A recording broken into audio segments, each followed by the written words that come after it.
Selamat siang pemirsa, selama 10 menit ke depan Anda akan bersama saya Syakila Amelia Putri dalam acara Metro TV membahas berita aktual dan terpercaya.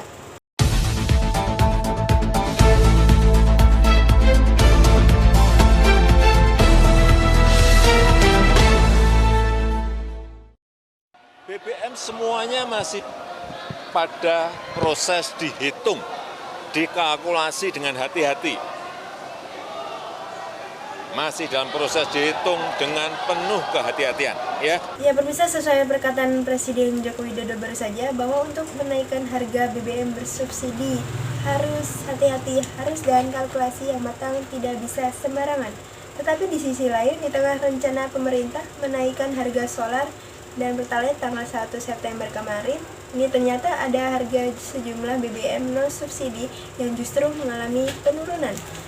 Kita akan simak datangnya pemirsa untuk melihat dan mengetahui jenis BBM apa sih sebetulnya harganya turun per 1 September 2022 kemarin. Kita menuju ke slide pertama, ada 3 jenis BBM di sini yang mengalami penurunan harga kemarin per tanggal 1 September 2022. Yang pertama adalah Pertamax Turboron 98 dari harga 17.800 sampai dengan 18.600 menjadi 15.900 sampai 16.600 per liternya. Dan selanjutnya Anda bisa melihat di sini kalau kita tulis di sini ada rentannya begitu ya, 17.800 sampai 18.500, kemudian 17.100 sampai dengan 17.800 karena ada bedanya harga di beberapa provinsi di Indonesia. Jadi intinya ada 3 BBM yang mengalami penurunan harga. Yang pertama adalah Pertamax Turboron 98, kemudian Dexlite, yang ketiga adalah Pertamina Dex. Dengan adanya penurunan harga ini, kalau kita bandingkan sebetulnya tidak hanya Pertamina saja pemirsa yang menurunkan harga BBM, ternyata di sisi lain Shell ini juga menurunkan BBM atau harga BBM yang sama seperti dengan Pertamina. Kita lihat perbandingannya di sini. Untuk Ron 98, kalau Pertamina diangkat 15.900 sampai dengan 16.600 rupiah per liternya. Ini sudah turunnya harganya, ternyata Shell menjualnya dengan harga 16.150. Ini masih cenderung lebih murah. Pertamina di beberapa wilayah, tetapi di beberapa wilayah lainnya juga ternyata lebih mahal Pertamina ketimbang Shell. Kemudian untuk BBM jenis CN51 ini, kalau Pertamina dijual dengan harga 17.100 sampai dengan 17.800, sedangkan kalau Shell di angka 18.310, masih juga lebih mahal Shell ketimbang Pertamina. Yang berikutnya adalah CM53. Pertamina menjual dengan harga 17.400 sampai dengan 18.100, dan kalau untuk CA53 di Shell dijual dengan harga 17.990 sampai dengan 18.380. Khusus untuk CM3 Shell ini pemirsa, ini hanya ada di Jawa Timur dan Sumatera Utara. Sedangkan di beberapa wilayah lainnya seperti Jakarta, Banten, dan Jawa Barat tidak ada. Justru kalau di Jakarta, Banten, dan Jawa Barat ini hanya dijual hanyalah CN51 yang harganya 18.310.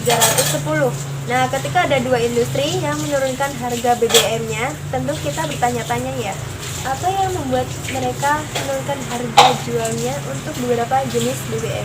Kita lihat yang pertama, ternyata harga minyak mentah dunia ini mengalami penurunan pemirsa. Pada tanggal 1 September 2022 dan WIB kemarin, harga minyak mentah Brent ini di angka 96,49 US dollar per barel atau turun 2,84% dibandingkan tanggal 31 Agustus 2022. Sementara di periode waktu yang sama, harga minyak mentah WTI ini juga turun 0,04%. Jadi memang penurunan harga minyak dunia ini juga otomatis menurunkan harga jual untuk BBM non subsidi.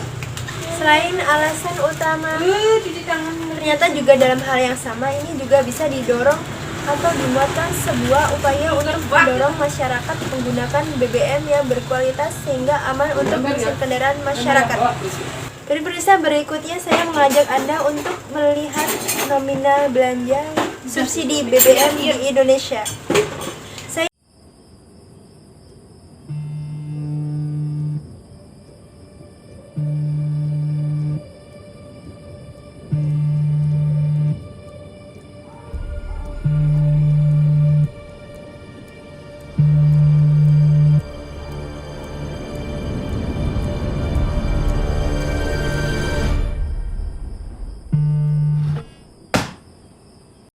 hadirkan 3 diagram di sini. Saya akan ada APBN 2022, kemudian APBN Perpres nomor 98 tahun 2022 dan perkiraan hingga akhir 2022 kalau harga BBM subsidi tidak naik. Kita lihat di sini terus bertambah begitu ya angkanya dari APBN 2022 yang semula dari angka 192,5 triliun rupiah, kemudian berdasarkan Kepres nomor 98 tahun 2022 ini juga bertambah untuk anggaran subsidi dan juga kompensasi energi sebesar 502,4 triliun rupiah.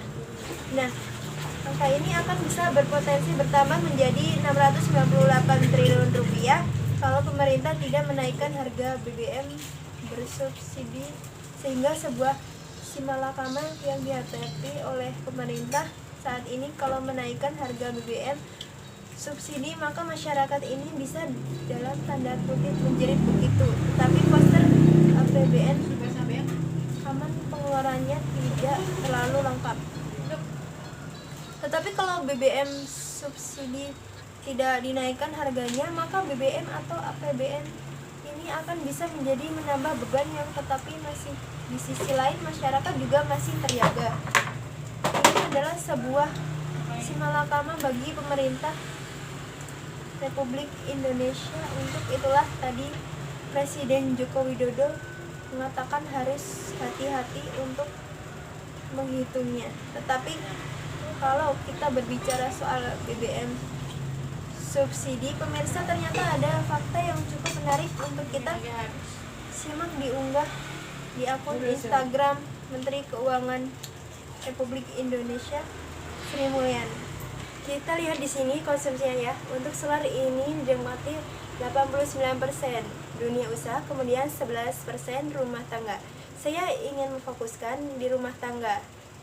11% dinikmati oleh rumah tangga. Ternyata Desa Solari ini di 95%-nya dinikmati oleh rumah tangga yang mampu. Jadi kategori rumah tangga tidak mampu yang mengkonsumsi solar hanya 5%. Berikutnya Pertalite. Pertalite ini dinikmati 14% dunia usaha dan juga 86% rumah tangga. Makanya saya sebutkan di sini mayoritas rumah tangga konsumen BBM subsidi ternyata tergolong mampu di Pertalite. 80% ini dinikmati oleh rumah tangga yang mampu. Inilah yang dikatakan Menteri Keuangan Sri Mulyani beberapa waktu yang lalu, menilai bahwa BBM bersubsidi ini ternyata sangat tidak tepat sasaran karena yang menikmati adalah masyarakat yang tergolong mampu. Nah, terkait di tengah terlemparnya wacana untuk menaikkan harga BBM bersubsidi, Presiden Joko Widodo dan juga Menteri Keuangan Republik Indonesia Sri Mulyani seakan melempar sinyal kepada masyarakat melalui unggahan atau postingan di Instagramnya dengan mengeluarkan informasi soal jenis-jenis bantalan sosial. Kita akan lihat apa saja ini adalah sejumlah bantalan sosial akan diberikan kepada masyarakat jika nantinya harga BBM bersubsidi akan dinaikkan, tapi sampai sekarang kita masih belum tahu ya. Skema yang pertama atau jenis bantalan ekonomi yang pertama adalah BLT. Ini akan disalurkan oleh Kementerian Sosial Republik Indonesia. Sasarannya adalah 20,65 juta kepala keluarga dan ini akan dibayarkan 2 kali sekali. Transfernya ini sebesar Rp300.000. Ditransfer pada awal September dan nanti menjelang Desember jika nantinya memang betul-betul dibutuhkan. Yang berikutnya adalah soal BSU atau bantuan subsidi upah. Ini akan diberikan oleh Kementerian Tenaga Kerja Republik Indonesia kepada 16 juta orang yang penghasilannya adalah maksimal Rp3.500.000 per bulannya, dan juga ditambahkan ada persyaratan lain, yakni yang bersangkutan tertunggak untuk iuran BPJS Ketenagakerjaan yang maksimal pada bulan Juni. Sedangkan kalau sebelum ini juga tidak bisa mendapatkan bantuan subsidi upah dari Kemenaker, dan juga bantuannya juga sama, pembebasan nominalnya Rp600.000 satu kali transfer. Berikutnya bantuan sosial yang ketiga adalah dana transfer umum atau DTU. Ini milik pemerintah daerah ini di seluruh Indonesia. Ini alokasi adalah 2% dari nominal DTU itu sendiri, dan ini diperuntukkan membantu sektor transportasi. Ini adalah sejumlah bantalan sosial jika memang nantinya dia benar-benar dibutuhkan, tetapi yang perlu digarisbawahi, masyarakat ini hanya bisa mendapatkan satu jenis bantalan sosial. Jadi tidak bisa yang namanya satu orang mendapatkan BSU dan BLT sekaligus, tidak bisa hanya mendapatkan satu kategori saja. Informasi tadi menutup jumpa kita pada kali ini. Saya Syakila Mulia Putri pamit undur diri dan sampai jumpa.